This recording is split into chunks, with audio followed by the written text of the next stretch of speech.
एक तरफ जहां कांग्रेस पार्टी रांची के पुराना विधानसभा मैदान में संविधान बचाओ महारैली का आयोजन किया, तो वहीं दूसरी तरफ बीजेपी के प्रदेश कार्यालय में बीजेपी के प्रदेश प्रवक्ता प्रतुल सहदेव ने आज कांग्रेस को घेरते हुए नजर आए।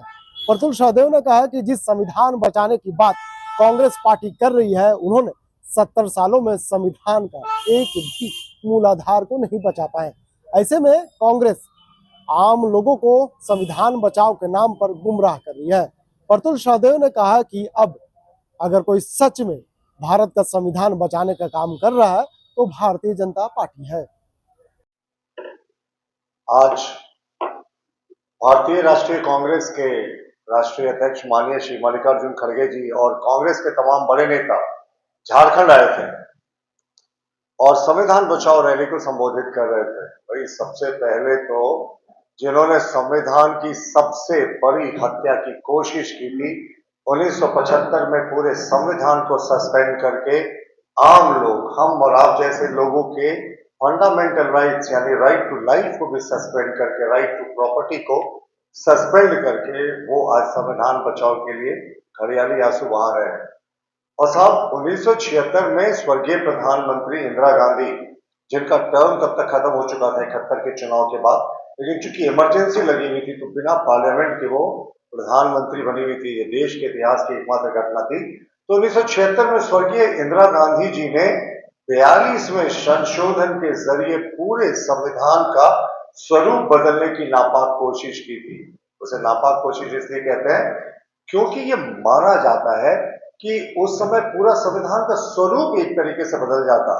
हाई कोर्ट, सुप्रीम कोर्ट, विधानसभा, मुख्यमंत्री, इन सबकी शक्तियों को कम करके इन्होंने प्राइम मिनिस्टर्स ऑफिस में देने का संशोधन किया था। बाद में इस संशोधन के जो ऑब्जेक्शनेबल क्लॉजेस थे उसको माननीय सर्वोच्च न्यायालय ने Minerva versus union of India के केस में स्ट्राइक डाउन कर दिया था। तो 42वें संशोधन के जरिए तो ये पूरे संविधान का स्वरूप बदल रही थी और प्रियम्बल में भी सेकुलर शब्द इसी संशोधन के जरिए जोड़ा गया। तो जिन लोगों ने इमरजेंसी लगाई, संविधान को सस्पेंड किया, देश में तानाशाही कर दी, अब उन लोगों के मुंह से अगर हम संविधान बचाओ की बात सुनते हैं तो वही बात होती है ना जो हमारे प्रतिपक्ष के नेता भी ने कहा था, 100 चूहा खाकर दिल्ली हज करने चल रही है। और हज तो वैसे भी कांग्रेस के लिए बड़ा प्रिय शब्द है। अल्पसंख्यक वोट के तुष्टिकरण की जो राजनीति करते हैं वो तो ऐसे शब्दों से बड़ा प्यार करते हैं। खड़गे जी आए थे, हमें लगा खड़ग निकलेगा, पूरा पाकिस्तान के खिलाफ तलवार भांजेंगे, वो खड़ग की चमक दिखेगी, रांची से बड़ी घोषणा होगी। लेकिन ये क्या साहब, खड़गे साहब ने खड़ग में निकाला तो वो तो देश के सुरक्षा एजेंसियों के खिलाफ निकाल दिया, प्रधानमंत्री के खिलाफ निकाल दिया। अब देखिए ये कैसी बात होती है। केंद्र सरकार ने इसको लेकर स्पष्टीकरण दे दिया कि पहलगाम अटैक जो हुआ था उसमें सुरक्षा व्यवस्था में क्या प्रॉब्लम हुई थी, क्या हुई थी, इसमें केंद्र ने स्वीकारा है। खड़गे साहब ने एक बेहद आपत्तिजनक बयान दिया था। वो कहा कि प्रधानमंत्री को पता था ये घटना होने वाली है, इसलिए उन्होंने कश्मीर का दौरा रद्द कर दिया था।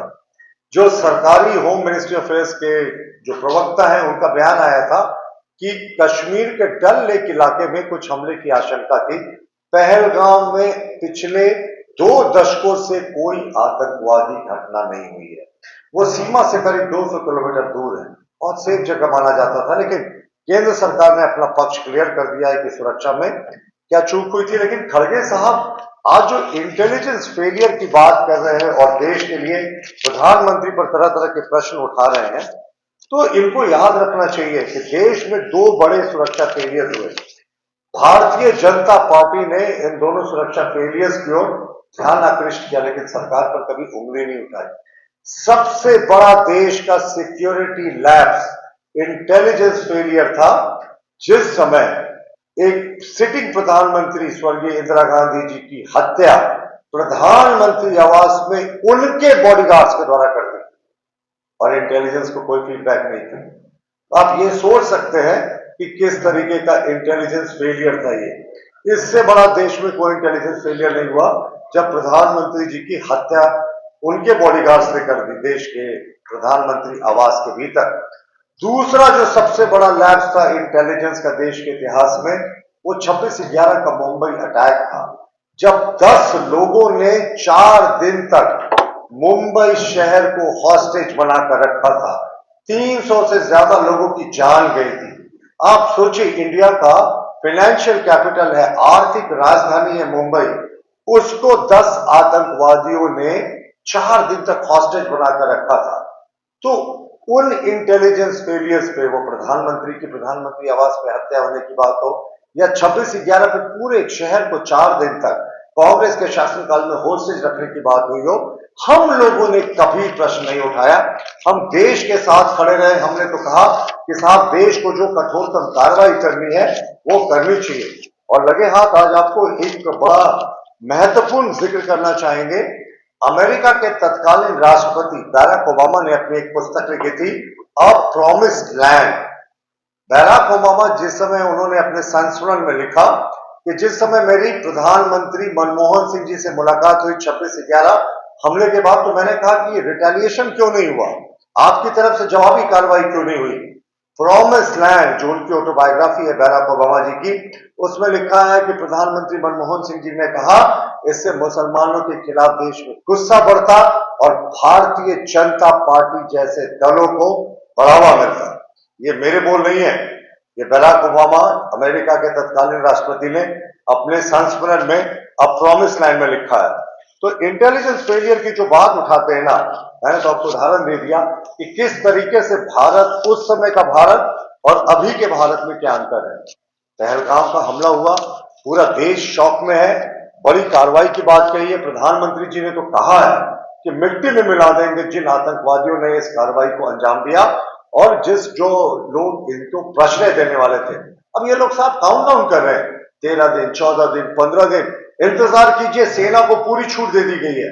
आप क्या चाहते हैं, कोई ऐसे मिशन में सेना कूद जाए जहां पूरी तैयारी के बिना, जहां उससे ज्यादा बड़ा नुकसान हो। क्या आप सेना को नुकसान चाहते हैं? जो रोज आप काउंटडाउन करते हैं। आज भी खड़गे साहब और कांग्रेस के तमाम नेता ने कहा 13 दिन हो गए, 14 दिन हो गए, केंद्र सरकार कुछ कह नहीं रही। साहब, 1971 की लड़ाई में तो हमने कभी नहीं कहा था, जब बड़े पैमाने पर पाकिस्तान के जो सिपाही थे, जो सैनिक थे, वो नरसंहार कर रहे थे बांग्लादेशियों का। भारतीय सेना को जब प्रधानमंत्री ने हमला करने को कहा था, तो जनरल मैनक शॉ ने सोल्जर्स डायरी अपने संस्मरण में लिखा है कि मैंने प्रधानमंत्री को कहा कि मुझे 6 महीना चाहिए, क्योंकि मेरे पास उस तरह की तैयारी नहीं है।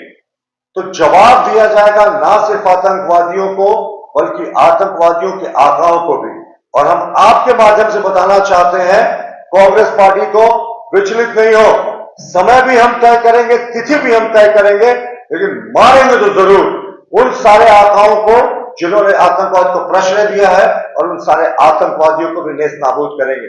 देखिए, जब पूरा देश एक भाषा बोलता है, तो राहुल गांधी कहते साहब मैं तो देश के साथ हूं, लेकिन राहुल गांधी के जीजा जी, उनका कितना चर्चित बयान था साहब, कहे कि मुसलमान और हिंदुओं को इसलिए अलग करके मारा गया क्योंकि मुसलमान देश में असुरक्षित महसूस कर रहा है। ये कांग्रेस के दामाद जी का बयान था, सोनिया जी के दामाद जी, प्रियंका जी के पति जी, राहुल जी के जीजा जी कह रहे साहब मस्जिद में नमाज पढ़ने नहीं दी जा रही, इसलिए असुरक्षित महसूस कर रहा। और इनके जो यूपी के नेता जरा है, उन्होंने सारी निम्न स्तर की जो घटिया कमेंट्स है, उससे भी वो निम्न गिर गए। वो रफाल जेट का एक मॉडल लेकर, नींबू मिर्चा लेकर कह रहे ये कब टेक ऑफ करेगा, मजाक उड़ाया हमारी वायुसेना का उन्होंने। इसके अतिरिक्त जो चीफ मिनिस्टर थे कर्नाटक के हैं सिद्धरमैया साहब, उन्होंने कहा कि जंग की जरूरत क्या है साहब, कोई प्रूफ ही नहीं है कि पाकिस्तान का इसमें हाथ है। सैफुद्दीन सोज, उनका भी कहना था कि अरे ये पूरे पाकिस्तान पर कुछ करने की जरूरत नहीं है, ये कुछ भटके हुए लोगों ने हमला कर दिया है। इसके अतिरिक्त आप देखें, महाराष्ट्र कांग्रेस के एमएलए हैं विजय, उन्होंने कहा कि साहब ये तो प्रश्न ही नहीं है कि आतंकवादी धर्म पूछकर मारेंगे, इतना समय कहां होता है। और इमरान मसूद ने तो हद कर दी। एक पॉडकास्ट कार्यक्रम में उन्होंने कहा, कहां हुआ था बालाकोट एयर स्ट्राइक, पाकिस्तान में 3 कौओं को हम मार कर आ गए और हम सीना ठोक रहे हैं कि एयर स्ट्राइक कर दिया। और इसके अतिरिक्त कांग्रेस के तमाम नेता ने हमेशा देश के खिलाफ बोला है।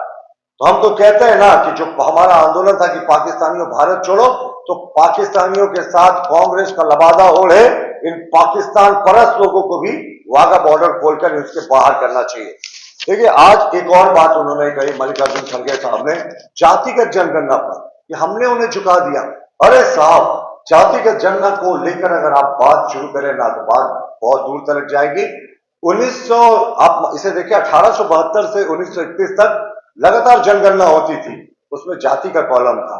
1951 में अंतरिम प्रधानमंत्री थे जवाहरलाल नेहरू जी, जिन्होंने बहुत पहले 1946 में क्वीन विक्टोरिया को आस्था मानते हुए जो यूनियन जैक था उसके सामने शपथ ली थी, वो यूनियन एक्शन प्लान के तहत। तो वो तो 1946 में ही प्रधानमंत्री बन गए थे क्वीन विक्टोरिया के प्रति शपथ लेकर। 1951 में नेहरू जी ने कास्ट शब्द को हटा दिया सेंसस से, और लगातार 1951 के बाद से ये कभी होता नहीं आया। 2011 में socio economic and caste census इन्होंने एक वर्ड यूज किया जो जनगणना हुई थी उसमें डाला, लेकिन इसके आंकड़ों को कभी भी पब्लिश नहीं किया गया। और सरकार का पक्ष क्या था 2011 के सोशियो इकोनॉमिक एंड कास्ट सर्वे के बारे में, कि भाई ये जो है ऑथेंटिक नहीं है। अपने ही डेटा पर कांग्रेस की सरकार को डाउट था, इसीलिए इन्होंने किया नहीं। और सबसे महत्वपूर्ण है जो आज ये ओबीसी के लिए खड़ियाली आंसू बहाते हैं, इनको तो बताना चाहिए ना कि जब भारतीय जनता पार्टी भी सरकार में थी, जिस समय जनता पार्टी की सरकार थी, हमने मंडल कमीशन का गठन किया था। उस मंडल कमीशन ने 1980 में रिपोर्टें सौंपी थी, जिस समय इंदिरा गांधी जी प्रधानमंत्री थी। 5 वर्ष तक वो रही, 5 वर्ष तक राजीव गांधी रहे, 10 वर्ष तक कांग्रेस की ब्रूट मेजोरिटी की सरकारों ने मंडल कमीशन रिपोर्ट को दबा कर रखा।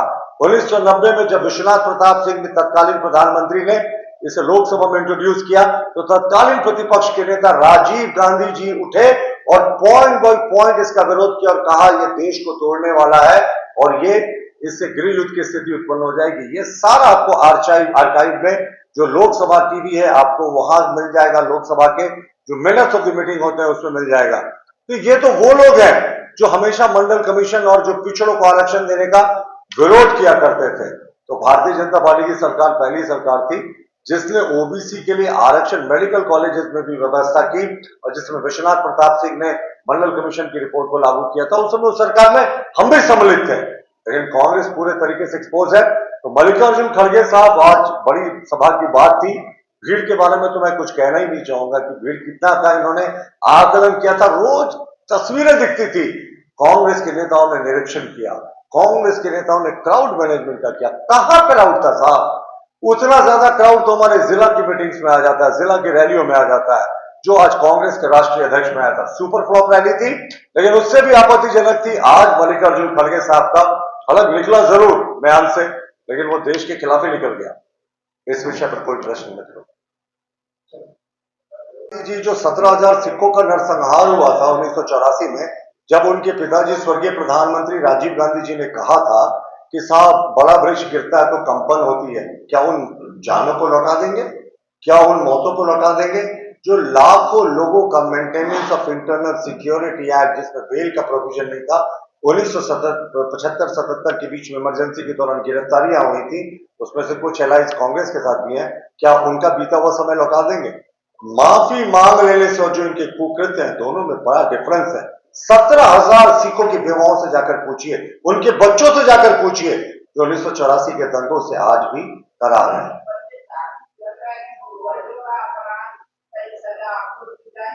ये कौन से पूर्वज? उन्हीं के पार्टी के इतिहास की मैं बात कर रहा हूं।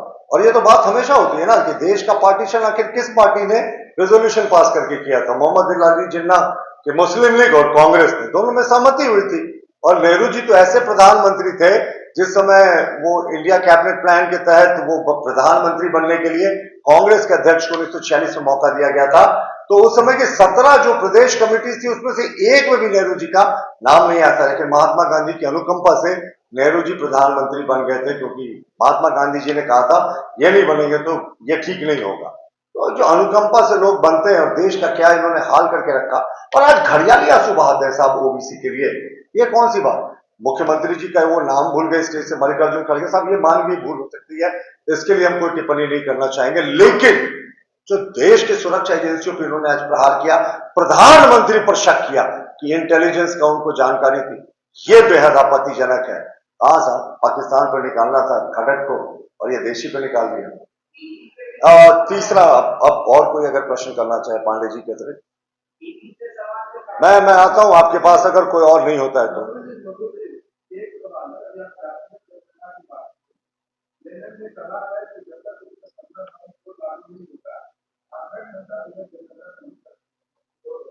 देखिए, हम हमेशा कहते हैं कि ये जो या